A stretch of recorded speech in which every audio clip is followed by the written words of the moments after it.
بسم الله الرحمن الرحيم. الله من الشيطان الرجيم. بسم الله الرحمن الرحيم.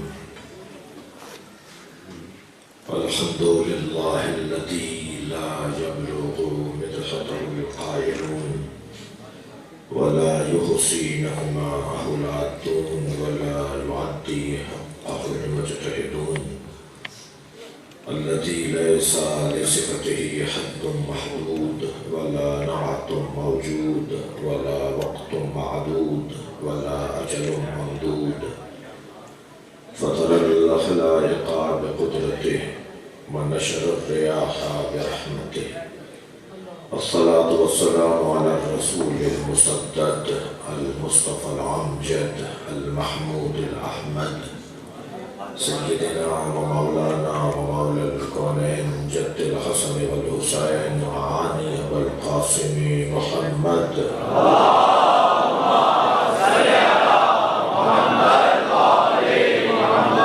وآله الطيبين الطاهرين المعصومين الذين قال الله إنما يريد الله ليذهب عنكم الرجس أهل البيت ويطهركم تطهيرا.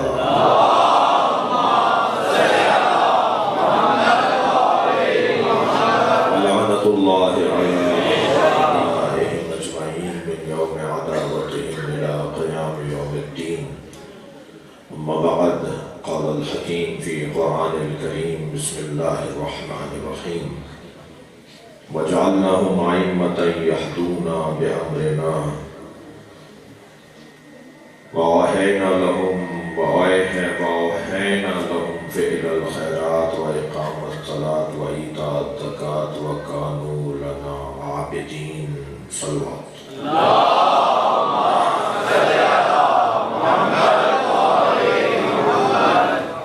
سورہ مبارکہ الانبیاء آیت کا نشان ہے 73۔ اللہ اپنے اس کلام میں آئمہ کی وجہ تقرری کو بیان کر رہا ہے۔ اللہ نے آئمہ اہل بیت کو بہت عظمت عطا کی ہے، اس لیے کہ انہوں نے بھی اللہ کی توحید کو خوب ثابت کیا ہے۔ وَجَعَلْنَاهُمْ أَئِمَّةً يَهْدُونَ بِأَمْرِنَا، اور ہم نے قرار دیا ہے انہیں آئمہ۔ یہدون بامرنا، ان کا کام یہ ہے کہ وہ ہمارے امر کی طرف لوگوں کو، مخلوق کو رہنمائی کریں، خلق خدا کو بتائیں کہ خدا کیا ہے، مخلوق الہی کو آگاہ کریں کہ اللہ کیا ہے۔ ہم نے انہیں بنایا ہے کہ وہ ہمیں سمجھائیں، یعنی اللہ نے ائمہ کو خلقی اور امام ہی اس لیے بنایا ہے کہ وہ اللہ سمجھائیں۔ لہذا فرماتے ہیں لولا نحن ما عبد اللہ، اگر ہم اہل بیت نہ ہوتے تو اللہ کی عبادت نہ ہوتی۔ بنا فتح اللہ، ہمارے ذریعے سے ہی اللہ نے سب کچھ خلق کیا ہے۔ وَبِنَا يَخْتِمْ، اور ہمارے ذریعے سے ہی سب کچھ ختم ہوگا۔ ہماری وجہ سے سب کچھ بنا ہے اور ہماری وجہ سے سب کچھ، ہمارے نام پر ہی سب کچھ ختم ہوگا۔ تو جب سب کچھ بنا ان کی وجہ سے ہے، سب کچھ ختم ان کی وجہ سے ہوگا، تو پھر سب کچھ باقی بھی انہی کی وجہ سے۔ یعنی میں اور آپ اگر سانس لے رہے ہیں تو یہ صدقہ ہے اہل بیت کا، اگر ہم کھا رہے ہیں تو یہ تصدق ہے۔ ہم سب تو فعلی ہیں، آپ بلاتے تو فلاں افسر کو ہیں اپنے گھر، فلاں شخصیت کو آپ نے دعوت پر بلایا، اگر ان کے ساتھ 4 لوگ اور رکھ کر آ گئے تو اصلی تو ایک ہوتا ہے، باقی کو فعلی ہوتے ہیں۔ اس پوری کائنات میں اصلی 14 ہیں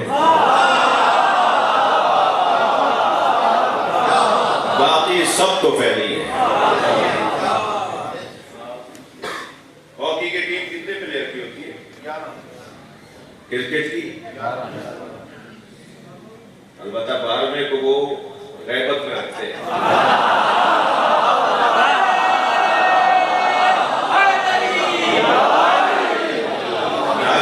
تاکہ ضرورت پڑنے پر اسے بھیجا جائے, اسے مدد کے لیے بلایا جاتا ہے. اچھا یہ قوانین پاکستانیوں نے تو بنائے نہیں, یہ کرکٹ کے اصول یہ پاکستانیوں نے تو نہیں بنائے, یہ تو شاید آسٹریلیا نے بنائے. ماشاءاللہ شکریہ. تو انگلینڈ والے تو ان الجھنوں کا شکار نہیں ہے کہ سنی شیعہ کا کوئی مسئلہ ہو, انہیں تو سمجھانا بھی پڑتا ہے کہ سنی شیعہ کا مسئلہ ہے. البتہ وہ یہ ضرور جانتے ہیں کہ جو مسلمانوں میں اہل بیت والے ہیں وہ اچھے مسلمان ہیں, یہ وہ مانتے ہیں, وہ انگریز مانتے ہیں. اور میں کل کہہ چکا بہت ساری باتیں ابتدائی مجلس کی کہ ان مجلسوں کی برکتیں کیا کیا ہیں. ان مجلسوں کی ایک برکت یہ ہے کہ ان مجلسوں کی وجہ سے ہماری تصویر شفاف ہے. ہمارا جو ہمیں پیش ہوتے ہیں نا, ہمیں جو دیکھنا اور سنا اور جانا جاتا ہے وہ شفافیت ہے ہمارے یہاں. چپتے ہوئے جملے چٹکیاں جو بھری جاتی ہیں وہ تو ہوگا.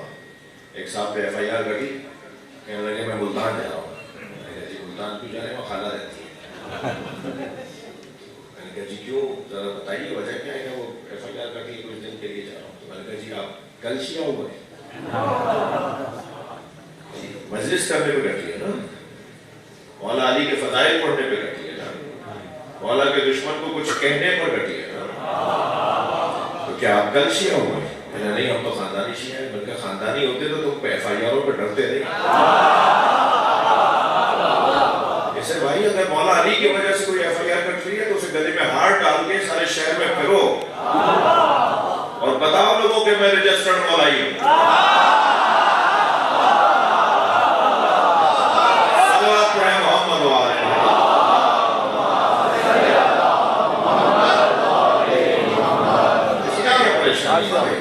یہ تو ہمارے ساتھ ہوتا آیا ہے, تو ہوگا.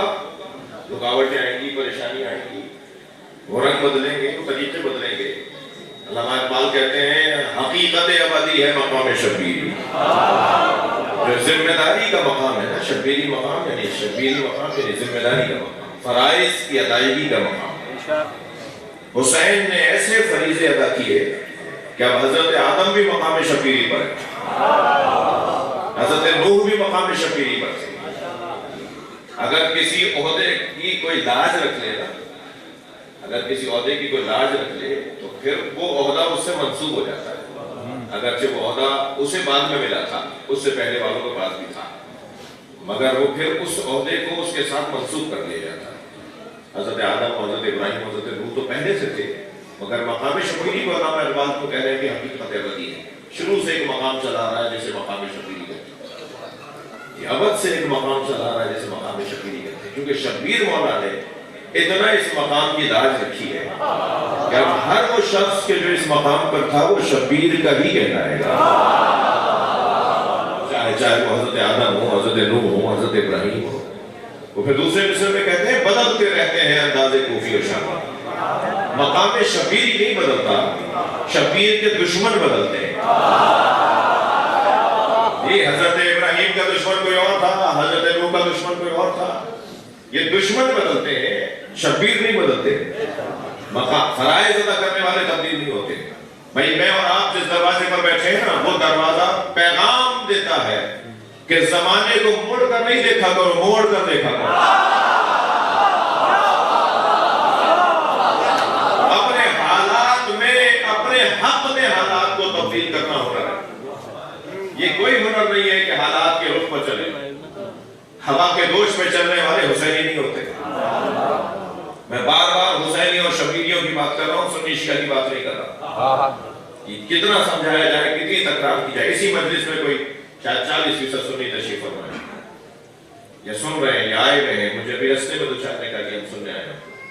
کل ایک مجلس ہم نے محفل پڑھی, وہاں بڑی تعداد میں سنت آئے ہوئے تھے, اپنی نشانیوں کے ساتھ آئے ہوئے تھے. تو بات شبیریوں کی ہو رہی ہے, بات حسینیوں کی ہو رہی ہے. میں ویسے ہی کئی دفعہ کہہ چکا ہوں، یہاں بھی کہہ دیتا ہوں، میں خود شہنشاہ سے نقوی سنی ہوں، ہمیں کوئی پریشانی نہیں ہے، سارے سنیوں کو ہم چاہتے ہیں ہماری طرح شیعہ ہو جائے۔ یہ کیسے ہو سکتا ہے کوئی شیعہ ہو وہ سنی نہ ہو؟ اور یہ کیسے ہو سکتا ہے کوئی سنی ہو اور وہ یہ عالی مدد نہ بولتا ہو؟ یہ تو خامخواہ کے بحث، یعنی بحثیں خامخواہ کی ہیں، ورنہ عنوانات شناخت کے لیے۔ تو یہ جو ڈھنگ بدلنے والے لوگ ہیں، ڈھنگ بدلنے والے لوگ ہیں، جو طریقے بدلنے والے لوگ ہیں، جو سوکھے پتوں کی طرح ہوا نے ادھر سے رخ بدلا تو وہاں جا پڑے، ہوا نے وہاں سے رخ بدلا تو یہاں پڑے، جو روزانہ در بدلے، جو روزانہ رنگ بدلے، جو روزانہ عقیدہ بدلے، جو روزانہ امام بدلے، ایک سلوات ہدیہ کر دے محمد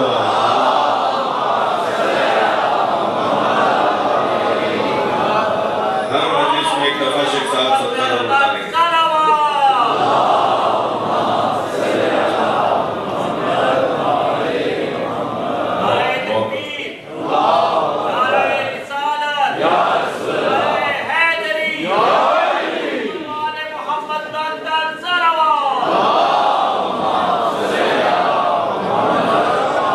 اس سے بہتر اور اچھی سلوات ہوئی۔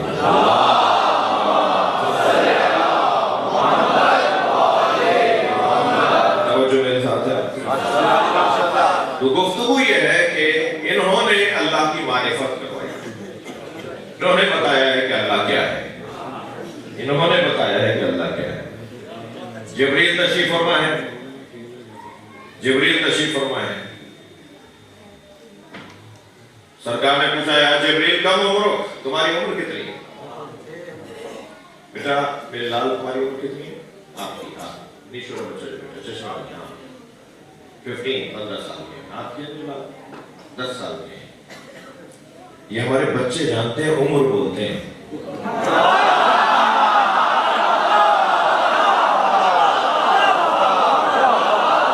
جن کا تلفظ ہی ٹھیک نہ ہو وہ مذہب لے کے چل رہے ہیں۔ سلوات پڑھیں ذرا محمد وآلہ۔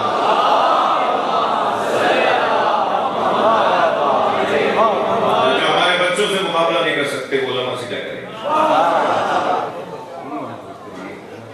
اکثریت کی توجہ ہو گئی کافی ہے، سلوات پڑھ لیں ذرا۔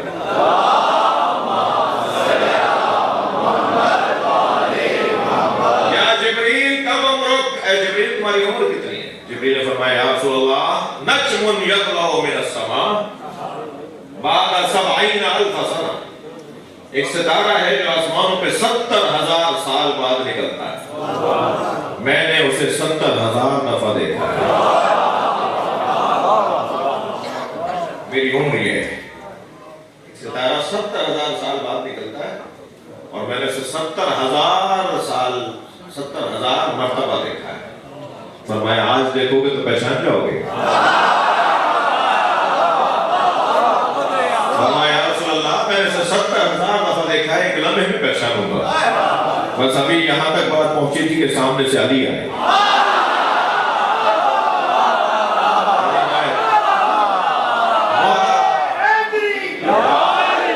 مولا کو آتے ہوئے دیکھا سرکار نے فرمایا یا علی خذ الامامۃ عن جبہتک، یا علی اپنا امامہ اپنی پیشانی سے اوپر کرو۔ مولا آتے جا رہے تھے اور امامے کو پیچھے کیا تو جبریل کھڑے ہوئے، ھذہ نجم الذی، یہ علی کی پیشانی پہ لگا ہوا وہی ستارہ ہے۔ تو مولا کی عمر پھر کتنی ہوئی؟ سلوات پڑھیں ذرا محمد۔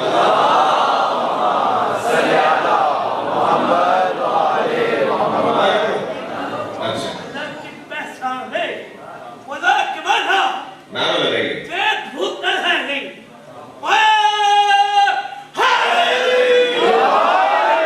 سلوات پڑھیں گے محمد وآلہ۔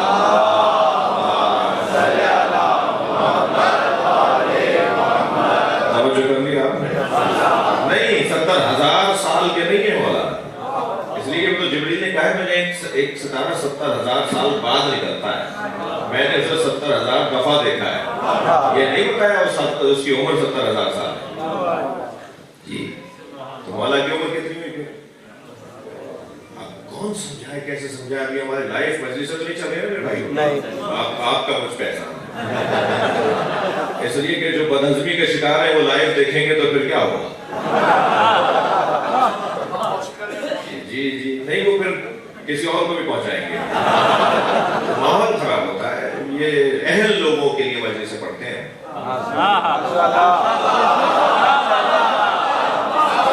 یہ حاضری کی نیاز ہے۔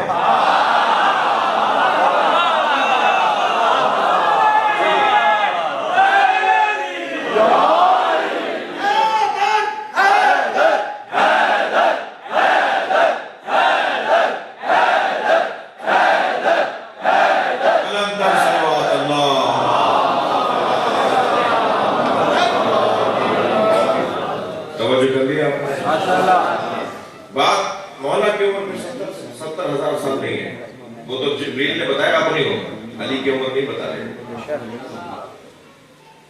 آپ نے ایک لقب مولا کا سنا ہے، کرار، جو غدیر، جو خیبر کے موقع میں سرکار نے فرمایا، لَأُعْطِيَنَّ رَایَةً غَدًا رَجُلًا كَرَّارًا غَیْرَ فَرَّارٍ، کل میں علم اسے دوں گا جو کرار ہوگا، غیر فرار ہوگا۔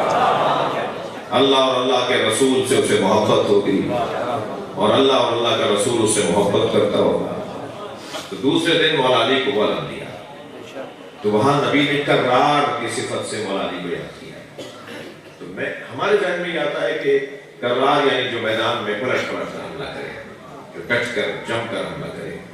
اب کیونکہ میرا موضوع امام موسیٰ کاظم علیہ السلام ہے تو میں زیادہ دور نہ رہوں اپنے مضمون سے، ورنہ یہ بڑا پسندیدہ مضمون ہے۔ خود مولا سے پوچھیں کہ میدان میں جب آپ اترتے ہیں تو کیسا ہوتا ہے؟ پسندیدہ مضمون مولا کا۔ مولا کی دو صفتیں بڑی روشن اور بارز صفتیں ہیں، ایک علی کا عدل، ایک علی کی شجاعت۔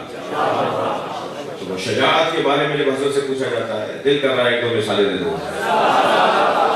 جب مولا سے پوچھا کہ مولا جب آپ میدان پہ اترتے ہیں، توجہ، جب آپ میدان میں اترتے ہیں تو آپ پہلے کسے مارتے ہیں؟ لمبے لوگوں کو، گھوڑوں پر بیٹھے ہوئے لوگوں کو، زیادہ زیورات جو پہن کر آئے ہوئے ہوتے ہیں انہیں آپ پہلے کسے مارتے ہیں؟ آپ کی نگاہ میں پہلے دشمنوں میں کون سا دشمن پہلے ہوتا ہے جو اسے مارو؟ تو فرمایا میں پہلے سرداروں کو مارتا ہوں، مزدوروں کو مار کر کیا کرتا ہوں؟ ان کے بڑوں کو مار دو، چھوٹے تو خود ہی چلے جائیں گے، تو کم خون گراتا ہوں۔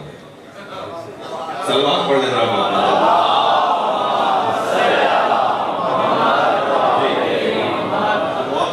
مولا کا صفت کرار، مخالفت کرار یعنی جو پلٹ پلٹ کر حملہ کرے، یہ تو ذہن میں آتا ہے۔ لیکن میرے یہ دونوں بچے بھی لائف تو نہیں چلا رہے ہیں۔ اصل میں پتہ کیا ہے، مشکل یہ ہے کہ کچھ لوگ ہیں جو مجھے ڈھونڈ رہے ہیں، کہتے ہیں صبح کھانے والا ہوتا ہے، رات بھاولپور ہوتا ہے، شام کو حیدرآباد ہوتا ہے، اسے روکتے کیوں نہیں ہو؟ تو میں انہیں جواب دینا چاہتا ہوں، میں تو آسمانوں میں جانا چاہتا ہوں، تو میں زمین میں گاڑ کے جاؤں۔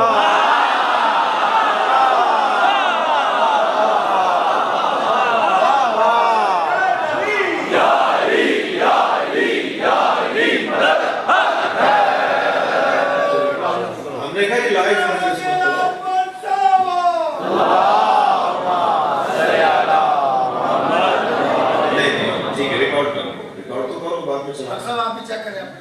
جی جی جی سلامات پڑھ لے رہا ہوں۔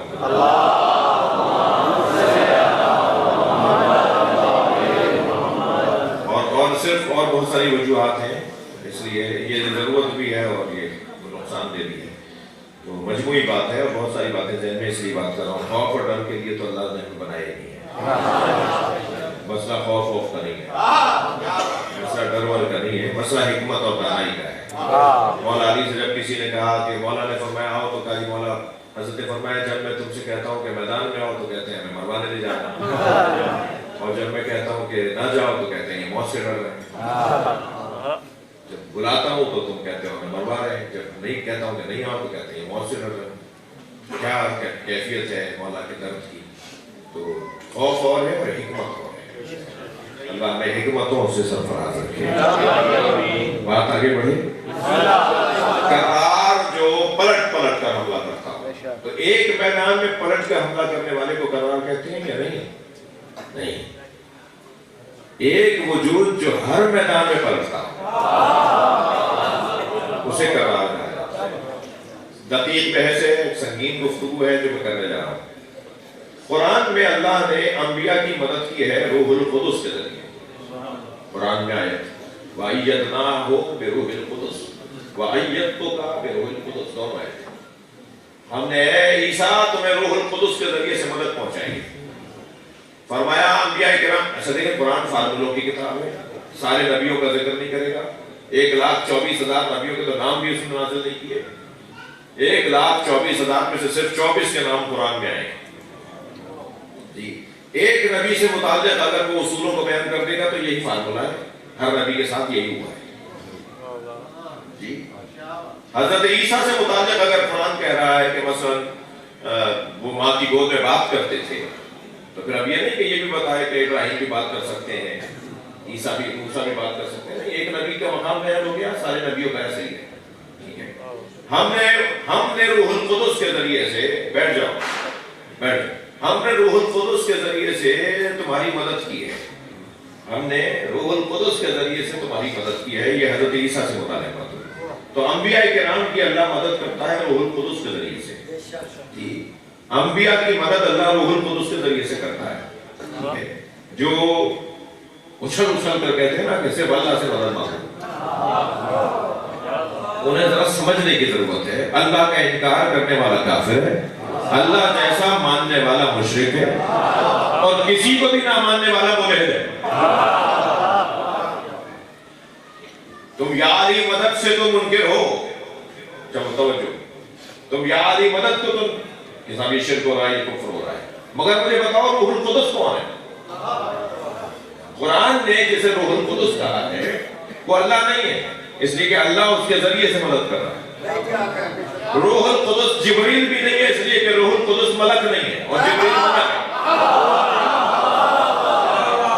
جبریل ملک ہو، روح القدس ایسا بھی ملک، روح القدس ملک نہیں ہے، یہ میں آپ کو حدیث سے سنا رہا ہوں۔ اور جبریل ملک ہے تو روح القدس ملک بھی نہیں ہے، روح القدس یعنی جبریل بھی نہیں ہے، روح القدس اللہ بھی نہیں ہے، روح القدس نبی بھی نہیں ہے۔ روح القدس ایک طاقت ہے، ایک وجود ہے جس کے ذریعے سے اللہ مدد فراہم کرتا ہے۔ اس روح القدس کا نام یا تم بتا دو یا ہم بتانے بیٹھے ہیں، اسے علی کہا جاتا ہے، جو ہر زمانے میں مدد کرنے آیا ہے۔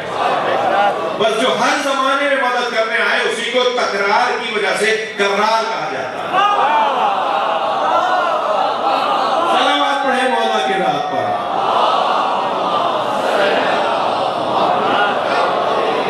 اس سے بہتر اور بلند صلوات۔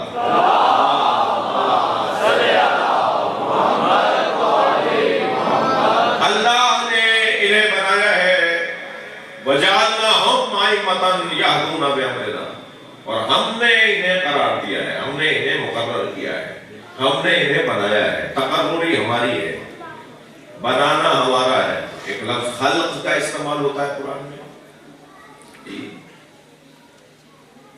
ایک لفظ صنع اور صنعت اور صانع کا لفظ استعمال ہوتا ہے بنانے کے بارے میں، بنانے والے کے بارے میں، اور ایک لفظ جعل کا استعمال ہوتا ہے عربی میں۔ کبھی جعل کا لفظ آیا ہے، جاعل للناس اماما، جاعل فی الارض خلیفہ، یہ سب قرآن کے آیتیں ہیں۔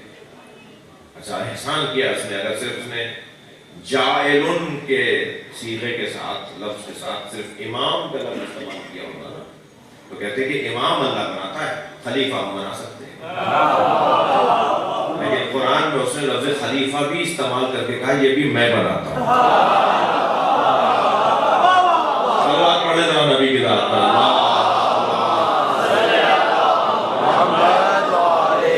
جاعلک للناس اماما، اے ابراہیم ہم نے تمہیں لوگوں کے لیے امام بنایا ہے۔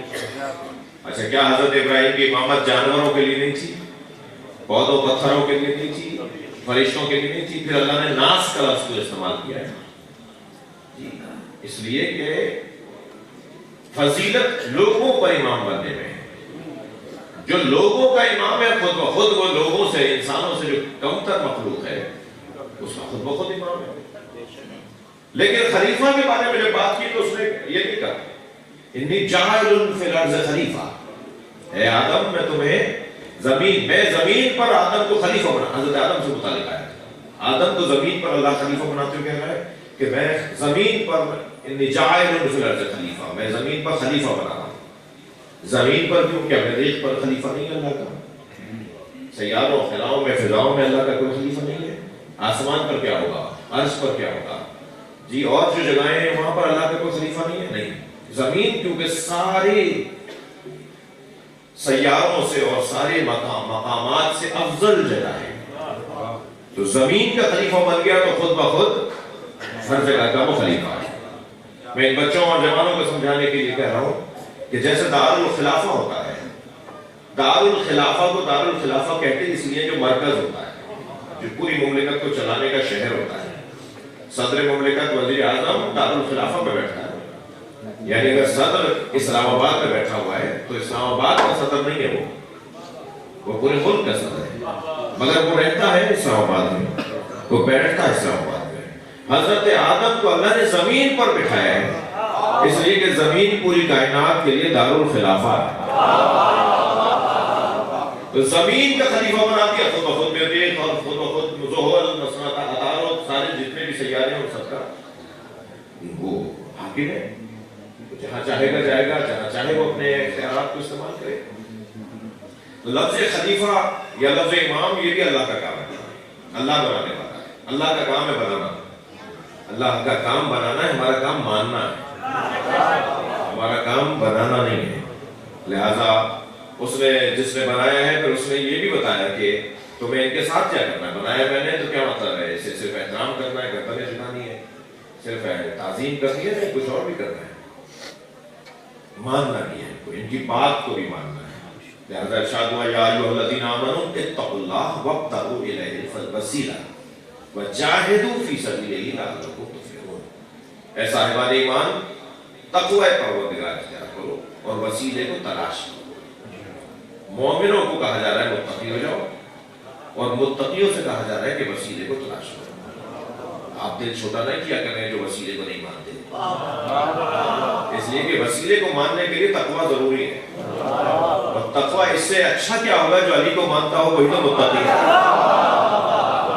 سب سے بہترین تقوی کی تصویر یہ ہے کہ اہل بیت کو مانا جائے۔ تو صاحبان ایمان کو متقی ہونے کی دعوت ہے، یعنی ہر مومن متقی نہیں ہے، ہر مومن متقی نہیں ہے، اور صاحبان تقوی کو دعوت دی جا رہی ہے کہ وہ وسیلے کو تلاش کریں۔ وجعلوا کا لفظ نہیں ہے، وابتغوا کا لفظ ہے۔ وسیلہ بناؤ نہیں کہا، کہہ رہا اللہ وسیلہ بناؤ، تو پھر یہ خود وسیلہ کیوں نہیں ہے؟ اگر وسیلہ بنانا ان کی صلاحیت ہوتی تو یہ خود وسیلہ کیوں نہیں ہوتے؟ بنانے والا بننے والے سے افضل ہوتا ہے۔ ابھی وسیلہ بنا رہے ہیں اور مفضول ہے، یعنی اپنے سے بہتر کو بنا دیا ہے، یہ ممکن ہی نہیں ہے۔ کوئی اپنے سے بہتر کو خلق ہی نہیں کر سکتا، جو خلق کرے گا وہ اس سے کمتر ہوگا۔ لہذا بیٹے کو باپ کا جز کہا جاتا ہے، بیٹا باپ کا جز ہے، اور اگر کسی بیٹے میں خوبیاں دیکھو تو اس کے باپ کو سلام کرو، اس لیے کہ اس کے باپ میں یہ خوبیاں تھیں جو بیٹے میں منتقل ہوئی ہیں۔ میں کل کی مجلس کے بعد کچھ تکلیف سے ہوئی تو گئے ہاسپٹل میں، تو کہاں 2-3 گھنٹے آپ کے لاہور میں گئے، تو انہوں نے پوچھا کہ جی آپ کا بلڈ پریشر ہائی ہو رہا ہے تو دوا لیتے ہیں؟ میں نے کہا جی بھول گیا تھا 10 دن سے دوائی نہیں، کھانا ہی یاد نہیں کرتا، دوا کہاں یاد رہے گی؟ تو انہوں نے پوچھا جی آپ کے والد کو، آپ کی والدہ کو؟ جی ہاں ہے بلڈ پریشر۔ کہہ رہے یہ پھر آپ کے مثلاً اس کا حصہ ہے، آپ کے وراثتی ہے، یہ جینیٹک اور آپ کے خون کا حصہ ہے، اور آپ کی وراثت کا مسئلہ ہے۔ تو وراثت میں بیماریاں منتقل ہو سکتی ہیں تو خوبیاں نہیں ہو سکتی۔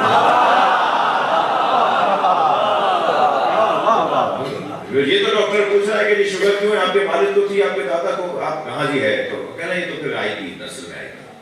تو جب بیماریاں نسل میں آ سکتی ہیں تو خوبیاں بھی تو آ سکتی ہیں۔ تو معصوم فرماتے ہیں جب کسی میں اچھائی دیکھو تو اس کے باپ کو سلام کرو، اس لیے کہ اس کے باپ میں خوبی تھی جو بیٹے میں منتقل ہوئی ہے۔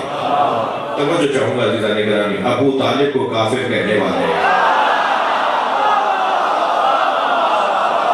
اور تو کریں جس کا بیٹا کل ایمان ہے، جس کا جز کل ایمان، صلوات پڑھے محمد و آل محمد۔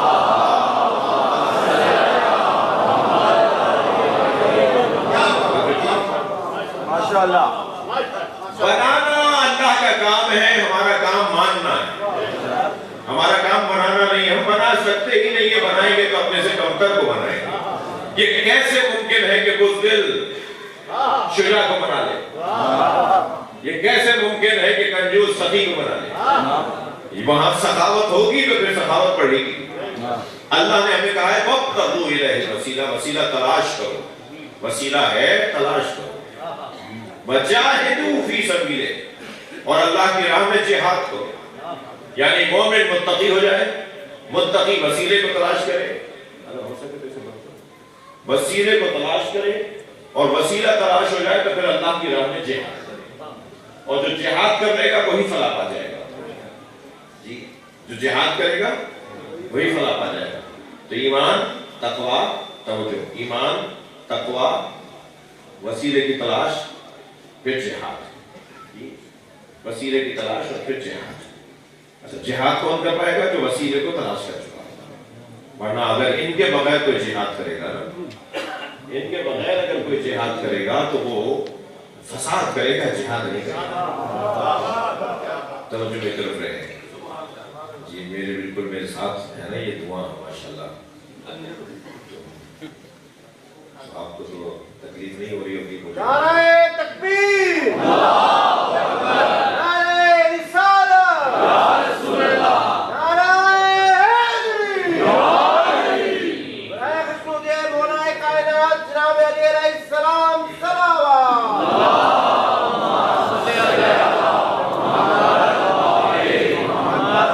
آگے بڑھے، آمادہ ہیں آگے گفتگو ہو۔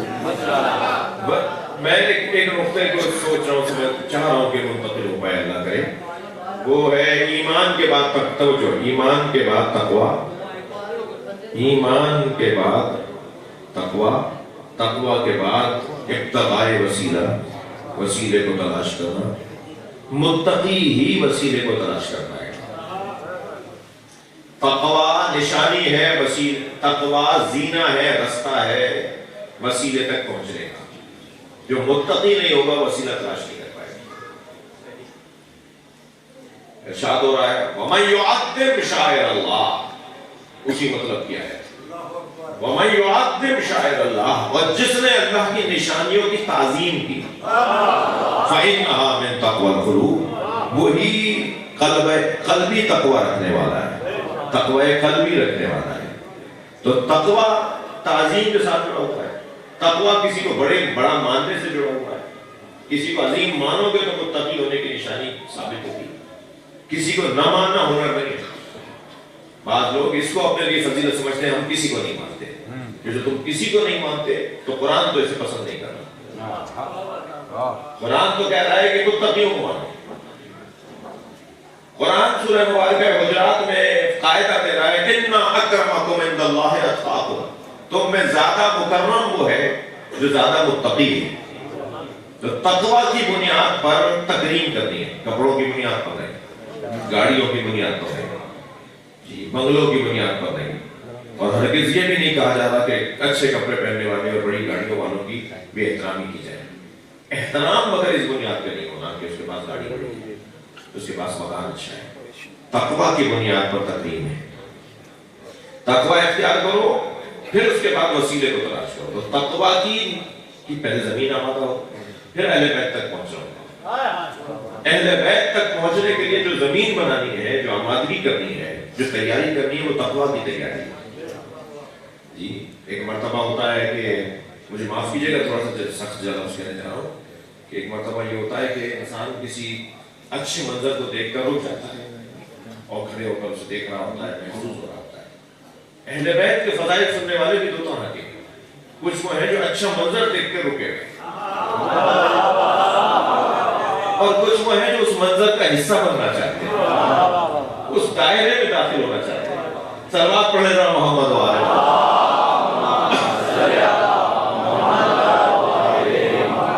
ہمیں وہ اچھا منظر دیکھنے والا ہی نہیں ہونا، ہمیں ایک قدم آگے آنا ہے۔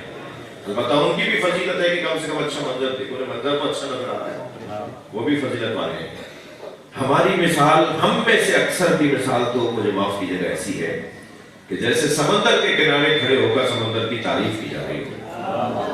کتنا گہرا سمندر ہے، کتنی ٹھنڈی ہوائیں ہیں، لہریں دیکھو کتنی پیاری بن رہی ہیں جی، فضا دیکھو کتنی اچھی ہو رہی ہے، وہ کتنی دور تک سمندر نظر آ رہا ہے.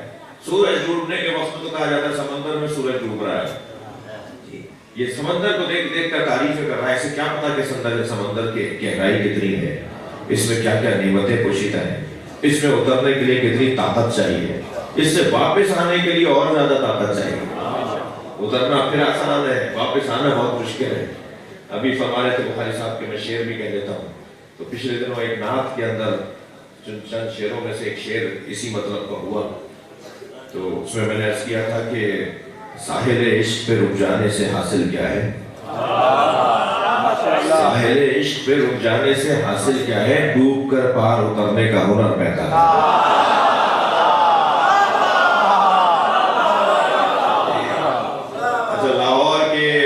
قدیمی ترین علاقے میں مجلس پڑھ رہا ہوں. لاہوری تو ویسے ہی اپنی ہسٹری رکھتے ہیں، لاہوریوں کی ایک ہسٹری ہے، تاریخ ہے. علامہ اقبال بھی انہی گلیوں میں گزرے.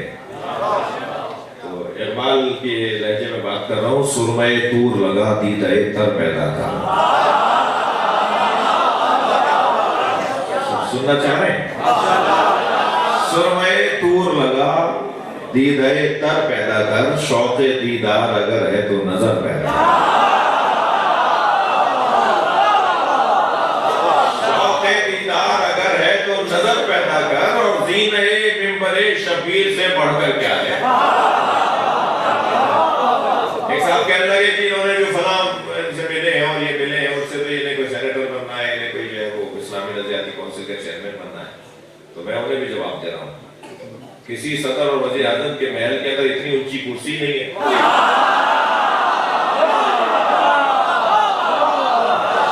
ہمارا کوئی اور مطلب نہیں ہے. تو آج کا نام کہ زینہ منبر شبیر سے پڑھ کر کیا ہے، مل گیا تجھ کو شرف، اس پہ نشر پیدا کر.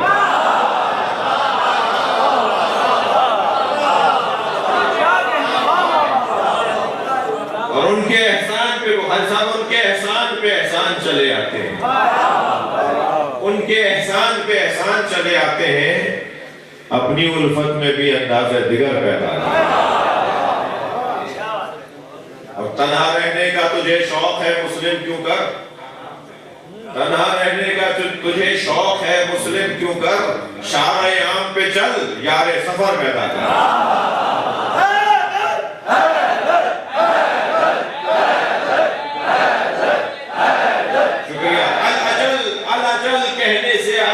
مولا کیسے، ایک دوسرے مصرے پہ آپ کی توجہ چاہوں گا. الاجل کہنے سے آ جائیں گے مولا کیسے، اپنے مولا کے ذرا دل میں تو گھر پیدا ہے.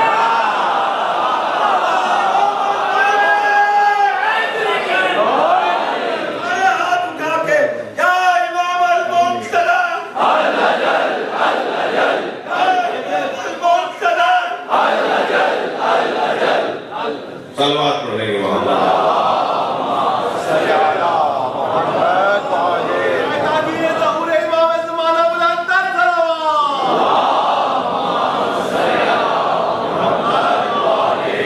اس سے بہتر اور بلند صلوات کریں گے.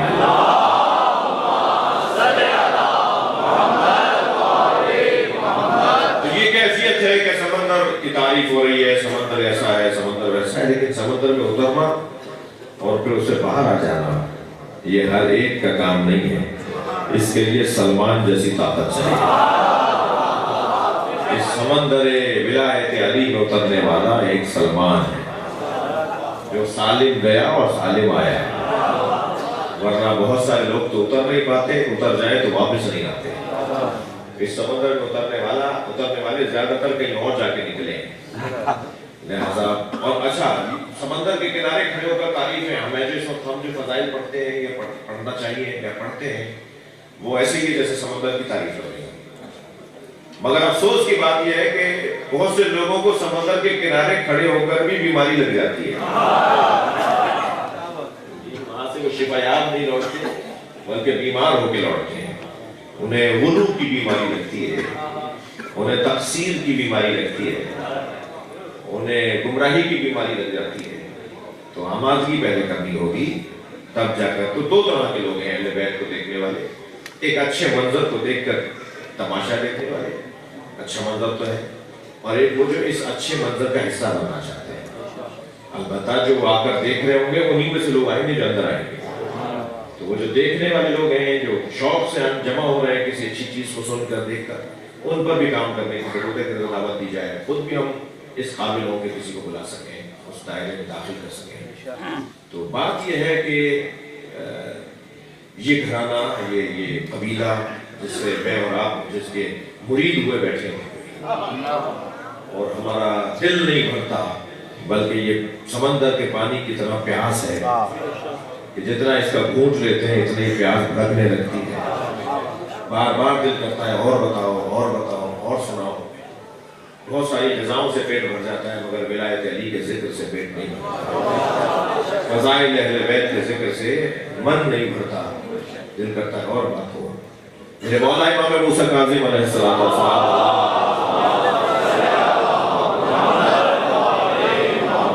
سے پوچھا گیا اچھا یہ روایت میں سنانے جا رہا ہوں آپ کو۔ حضرت سے پوچھا گیا مل معصوم، مولا معصوم کسے کہتے ہیں؟ حضرت سے معصوم کی تعریف پوچھی گئی کہ مولا معصوم کسے کہا جاتا ہے؟ فرمایا ہوا معتصم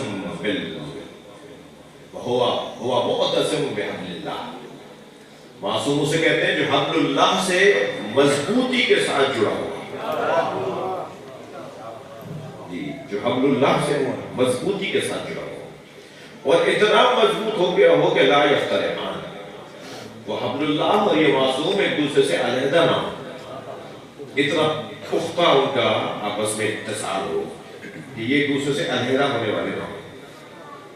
پھر فرمایا وحبل اللہ هو القرآن، اور حبل اللہ قرآن ہے۔ فرمایا انہما لا یفترقان الی یوم القیامہ، قرآن اور معصوم علیحدہ نہیں ہوں گے قیامت آنے سے قیامت آنے تک۔ پھر فرمایا الامام یہدی الی القرآن والقرآن یہدی الی الامام، امام قرآن کی طرف دعوت دیتا ہے، وہ امام موسیٰ کاظم کے دسترخوان پہ لایا ہوگا، باب الحوائج کے دسترخوان پہ آئے ہیں۔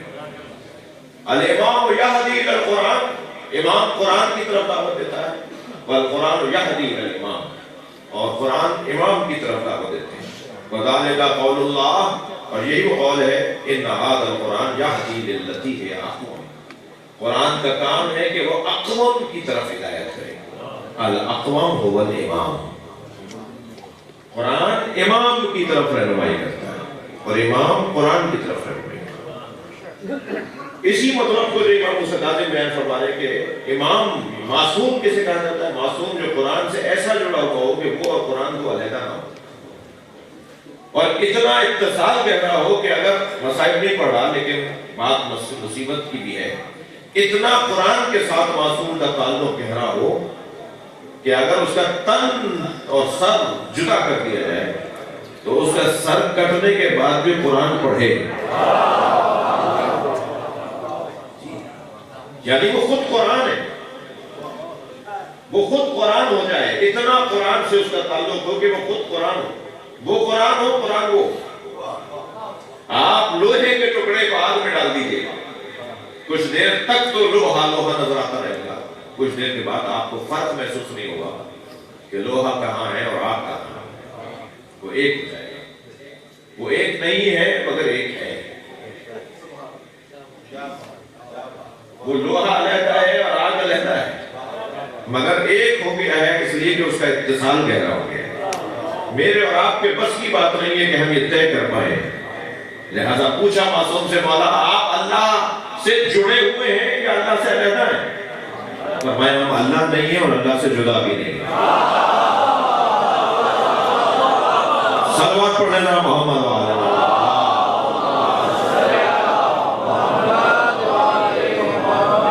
یہ جو اتصال ہے امام کا معصوم کا قرآن کے ساتھ وہ اتنا گہرا ہو، پھر قرآن اور وہ دو علیحدہ نہ ہو، قرآن اور وہ دو علیحدہ نہ ہو، توجہ چاہوں گا عزیزان گرامی۔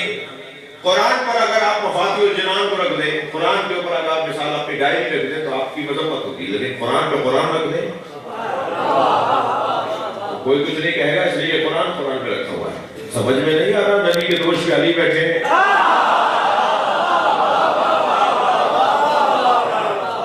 اس لیے کہ یہ دونوں قرآن ہیں اور قرآن قرآن پہ نظر آ رہا ہے. روشن نہیں ہوا کہ نبی کے پشت پہ حسین بیٹھے ہیں. روشن نہیں ہے کہ سیدہ کے آنے پہ نبی کھڑے ہو جاتے ہیں. اس لیے کہ ایک وزن کے آگے ایک اور وزن کھڑا ہوا ہے. تو معصوم فرما رہے ہیں یہ دونوں ایک دوسرے سے علیحدہ ہونے والے نہیں ہیں. قرآن وہ ہے اور وہ قرآن ہے.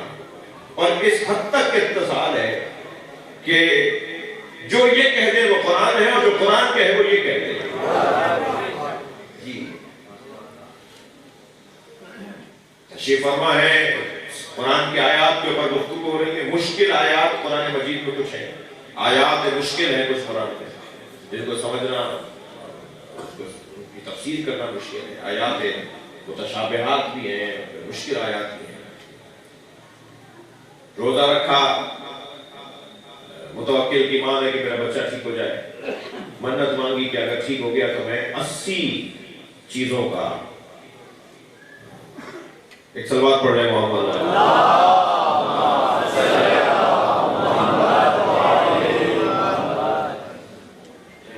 معصوم سے پوچھا گیا تو حضرت قرآن سے اس بات کا استدلال کیا.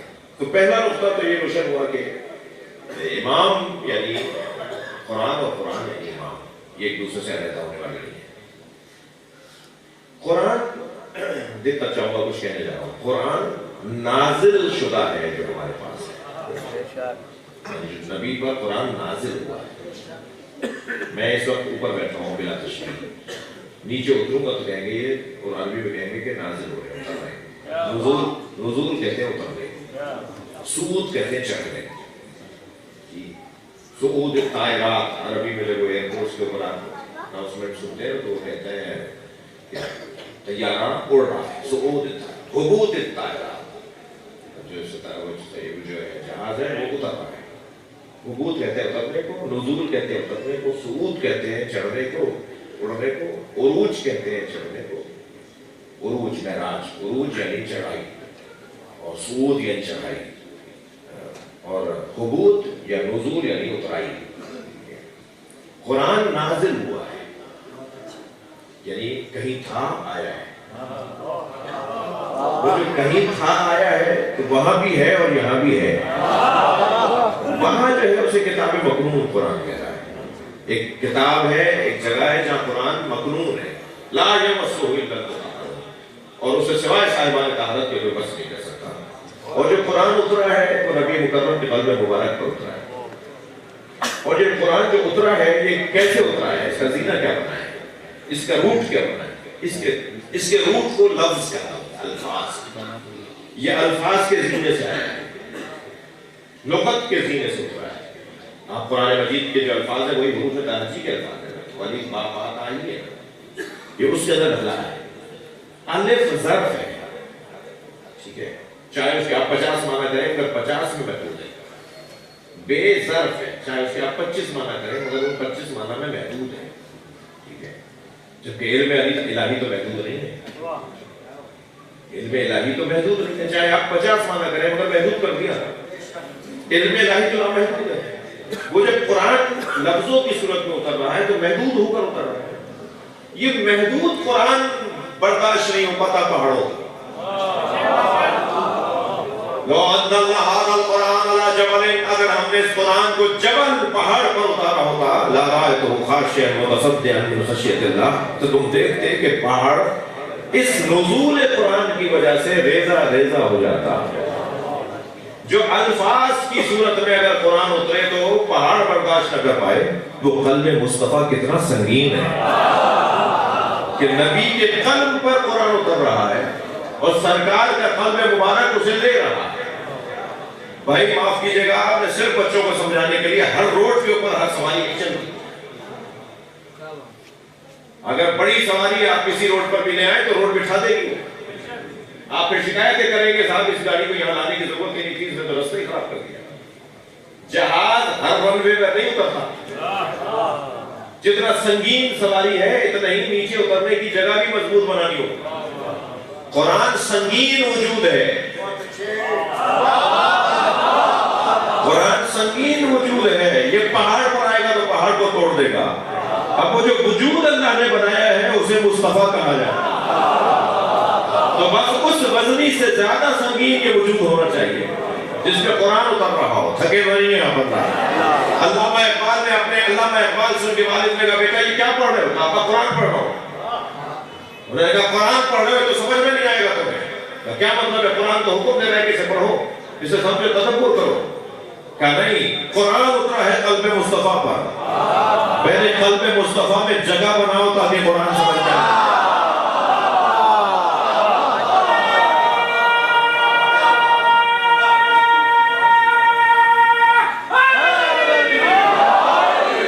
قلب مصطفیٰ میں جگہ بناؤ تاکہ تمہیں قرآن سمجھ میں آئے. آمادہ ہے تو جملہ ہدیہ کر رہا ہوں.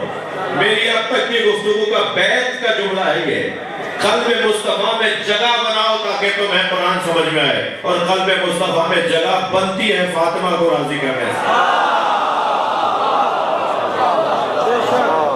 سیدہ کو راضی کرو تاکہ قلب مصطفیٰ میں جگہ بن سکے. اور جب جگہ بنے گی تو پھر قرآن سمجھ میں آئے گا. اور قرآن اور مصطفیٰ, قرآن اور سیدہ, قرآن اور حسین مولا, یہ دو نہیں ہیں.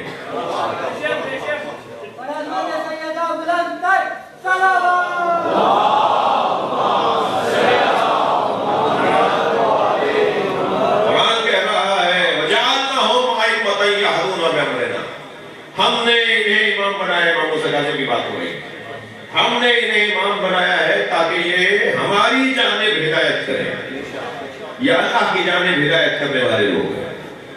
گفتگو بہت ہی سجا کر اور بہت ہی ترتیب کے ساتھ یہاں پر طویل ہو سکتی ہے, مگر کیونکہ میں کوشش کر رہا ہوں کہ امام کے اقوال سے استفادہ مضمون میں بھی رہوں, اور امام نے جو اس آیت کی تفسیر میں امام سے مجھے پیغام ملے انہیں میں جوڑتا چل جاؤں. امام موسیٰ کاظم علیہ السلام سے کسی نے پوچھا, مولا فرمایا اللہ اکبر کا مطلب کیا ہے؟ کتنا بولتے ہیں صبح شام اللہ اکبر بولتے ہیں جی. نماز پڑھتے ہیں اللہ اکبر, ایک تکبیرۃ الاحرام میں اللہ اکبر اور مستحب تکبیروں میں بھی اللہ اکبر. امام سے پوچھا گیا اللہ اکبر کا مطلب کیا ہے؟ امام نے فرمایا تمہارے ذہن میں کیا خیال ہے, تم کیا سمجھ رہے ہو, کیا تم سوال کا مطلب کیا ہے؟ کہ میرے مولا اگر اللہ اکبر ہم اللہ کو کہہ رہے ہیں تو اس کا مطلب یہ ہے کہ کوئی اور بھی ہے اور اللہ ان میں بڑا ہے. سوال اچھا ہے کہ اور بھی کوئی ہے اور اللہ ان میں سے بڑا جو ہے وہ اللہ. تو اللہ کے ہوتے میں تو کوئی ہے ہی نہیں, اللہ کے ساتھ تو کوئی ہے ہی نہیں, اللہ کے مقایسے میں تو کوئی ہے نہیں, اور اللہ تو پھر اللہ ہے.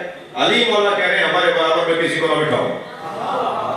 اہل بیت کے برابر میں کسی کو نہیں دیکھ رہا, اہل بیت کے ساتھ کسی کا مقایسہ نہیں کرو. لا یوسف اللہ اکبر لا یقاس بعلی محمد احدا من هذه الامه. خبردار آل محمد کے ساتھ اس امت میں سے کسی بھی فرد کا مقایسہ نہیں کر رہا. کہ علی ایسے تو وہ بھی ایسے, ساری دیواریں کالی کر دی علی اور فلاں بھائی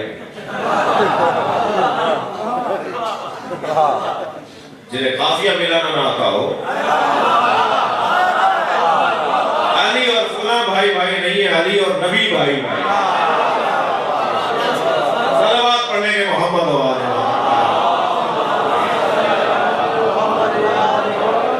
فرمایا خبردار آل محمد کے ساتھ کسی کا مقایسہ نہ کرنا. کیسا یصفا من جرت نعمتہم, وہ اہل بیت کے کیسے برابر ہو سکتے ہیں جو اہل بیت کے ٹکڑے کھاتے ہو. یہ مولا علی کے جملے ہیں. تو جب علی مولا کے ساتھ, مولا حسین کے ساتھ, سیدہ بی بی کے ساتھ کسی کا کوئی مقایسہ نہیں, تو اللہ کے ساتھ تو کسی کا ہے ہی. اللہ اکبر یعنی اور بھی ہے اور اللہ ان میں بڑا ہے. کچھ لوگوں میں معاذ اللہ اللہ بڑا ہے, یہ مطلب ہے. امام نے فرمایا معاذ اللہ معاذ اللہ. اب جملہ سنیں امام موسیٰ کاظم کا, فرماتے ہیں اللہ اکبر ان یوسف. اللہ اکبر کا مطلب ہے اللہ اکبر ان یوسف, اللہ بلند ہے ہر اس بات سے جو اس کے بارے میں کی جاتی ہے. صلوات پڑھنے مولا کاظم کی ذات.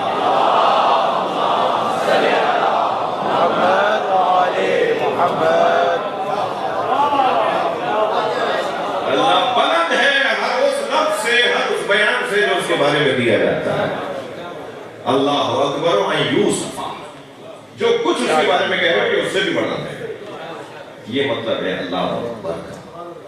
قرآن کہہ رہا ہے وَجَعَلْنَهُمْ أَئِمَّةً يَهْدُونَ بِأَمْرِنَا، ہم نے انہیں امام بنایا ہے تاکہ یہ ہماری طرف لوگوں کی توجہ کرائیں.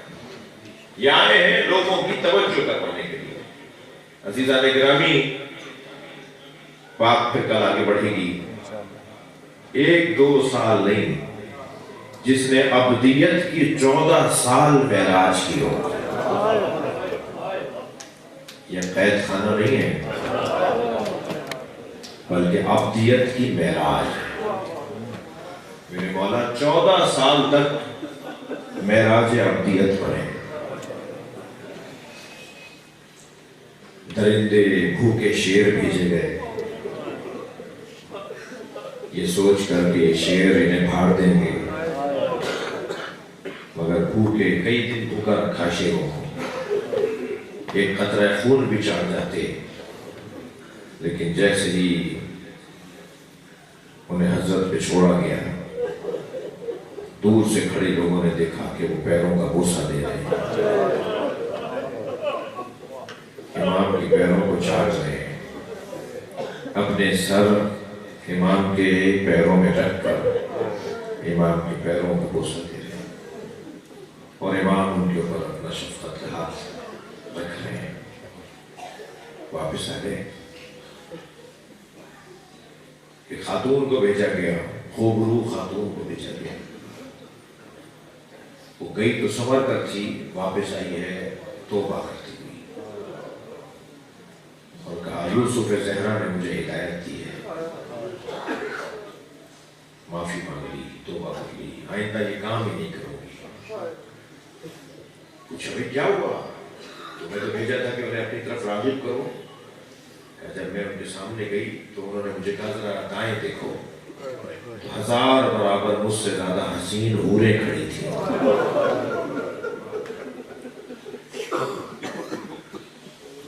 وہ میری طرف کیسے توجہ کریں؟ وہ امام جو 14 سال تک معراج ابدیت پر فائز رہا، اس امام کی قید کی کیفیت یہ تھی کہ جب دیکھنے والا دیکھتا تھا تو ایک چادر پڑی نظر آتی تھی. اجرکم اللہ، رونے آئے ہیں.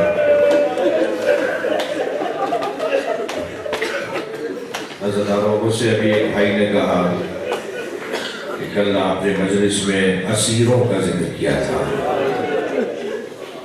کوئی ایک اسیر جناب زینب بھی تو ہیں. رجب کا مہینہ ہے، اس مہینے کی 15 رجب 15 تاریخ بیوی کے مزار پر کالے علم لگ جاتے ہیں، سرخ پرچم سیدہ کے مزار سے اتر جاتے ہیں، اور نوحہ خانی ہوتی ہے، ماتم داری ہوتی ہے. بیوی زینب کے مزار پر پرسہ دینے لوگ آتے ہیں. وہ بیوی کے جو اسیر کی گئی ہے کربلا کے میدان میں.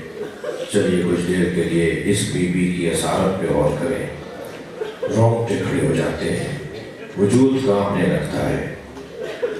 جب مدینے میں حسین سوار کروا رہے تھے تو عباس مولا نے اپنا گھٹنا رکھ دیا تھا کہ زینب اس گھٹنے پر پیر رکھ کے محفل میں بیٹھے. حضرت علی اکبر نے بازو کا سہارا بازو پکڑ کر بٹھایا تھا. حسین محفل کا پردہ تھامے کھڑے تھے کہ میری بہن محفل میں بیٹھ جائے، مگر 11 محرم کو بے کجاوا عورت پر بٹھائے گئے. اجرکم اللہ، اجرکم اللہ. اپنی آوازوں کو آزاد کریں گے، مجلس میں جب بیٹھا کریں تکلف کر کے نہیں رہا، بٹھانے والا کوئی نہیں تھا.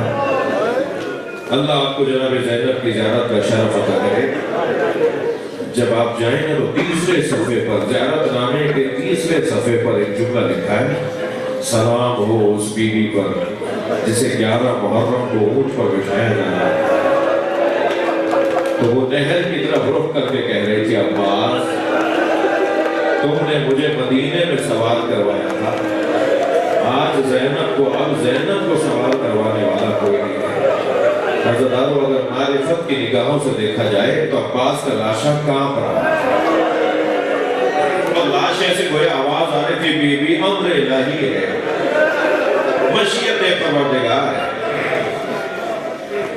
بی بی کو کس انداز سے اونٹ پر بٹھایا گیا؟ ساری بیویوں کو تو جناب زینب نے سوال کیا، مگر جناب زینب کو کوئی سوال کروانے والا نہیں تھا۔ بیان نہیں ہو پائے گا مجھ سے کہ زینب کو اونٹ پر کیسے بٹھایا گیا۔ تصور ہو جائیے گا، اور پھر ایک ایسا مرحلہ آیا کہ زینب اونٹ سے گری۔ وہ مرحلہ کب تھا کہ جب بھائی کا لاشا لگا۔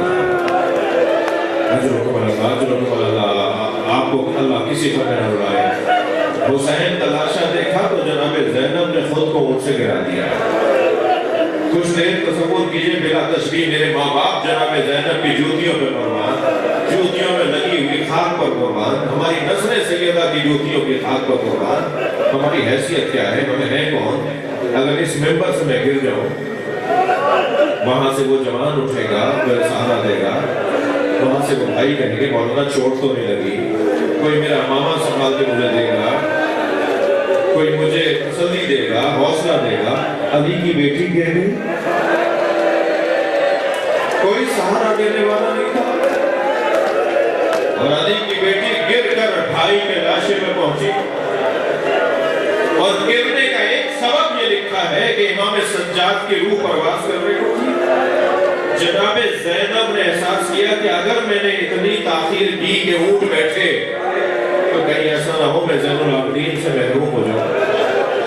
جناب زینب نے خود کو گرایا ہے تاکہ سید سجاد کی توجہ بی بی کی طرف ہو جائے۔ تو آواز دے کر کہا کہ اماں یہ کیا ہوا؟ فرمایا پہلے تو بتاؤ تمہارا کیا حال ہے؟ کہا 2 قدم آگے آئیے اور بابا کا لاشا دیکھیے۔ اللہ کسی بہن کو بھائی کا ایسا لاشا نہ دیکھا۔ جب آئیں گے نا امام حسین کے لاشے پر، دو منظر میں آپ کو بتانا چاہتا ہوں۔ جو رونے آئے ہیں اپنی آوازوں کو آزاد کریں، اور جسے رونا نہیں آتا ہو تو وہ گریہ مانگا کرے۔ جب سب رو رہے ہو نا تو آنسو مانگے، مولا مجھے ایک آنسو دے جو حسین پر گرے تاکہ میری آخرت کا سامان ہو جائے۔ ایک تو جناب زینب نے منظر عجیب دیکھا کہ امام کی پسلیاں کمر سے نکل رہی، دوڑے تھے حسین کے بعد۔ اللہ امام کا بدن مزمحل ہو گیا۔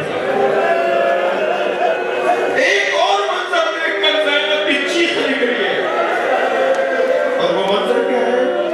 یزیدی لشکر کا ایک سپاہی کہتا ہے کہ میں جب خیمے لوٹ رہے تھے تو میں خیمے لوٹنے کے لیے پہنچا تو سب کچھ لوٹ چکا تھا، مجھے خیموں میں کچھ نہیں ملا۔ تو میں نے لوٹتے ہوئے ایک سپاہی سے لوٹنے والے ایک سپاہی سے کہا کہ کچھ کسی خیمے میں بچا ہے جو میں اٹھا لوں؟ تو اس نے کہا کہ خیموں میں تو کچھ نہیں بچا، حسین کا لاشا لوٹا جا رہا ہے۔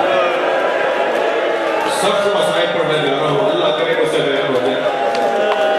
کہتا ہے میں دوڑتا ہوا حسین کے بدن پر گیا، جہاں لاشا تھا حسین کا وہاں گیا، تو کہتا ہے مجھے آنے میں دیر ہو گئی تھی، کوئی امامہ اتار کے لے گیا تھا، کوئی حسین کی نالینیاں کو اتار کے لے گیا تھا، کوئی حسین کی آبا کو اتار کر لے گیا تھا۔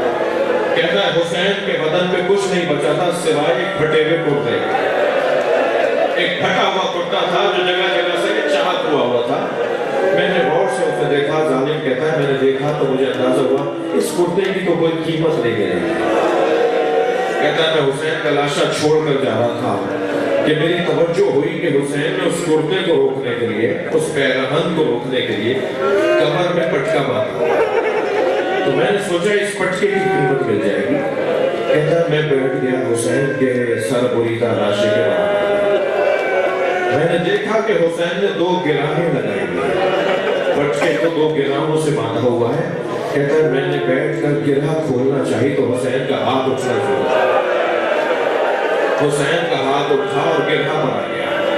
کہتا ہے میں بہت طاقتور سپاہی شمار ہوتا ہوں، میں نے پوری طاقت سے حسین کا ہاتھ ہٹانا چاہا مگر حسین کا ہاتھ ہٹتا نہیں تھا۔ جب مجھ سے حسین کا ہاتھ اس گرہ سے ہٹ نہیں رہا تھا تو میں نے خنجر نکالا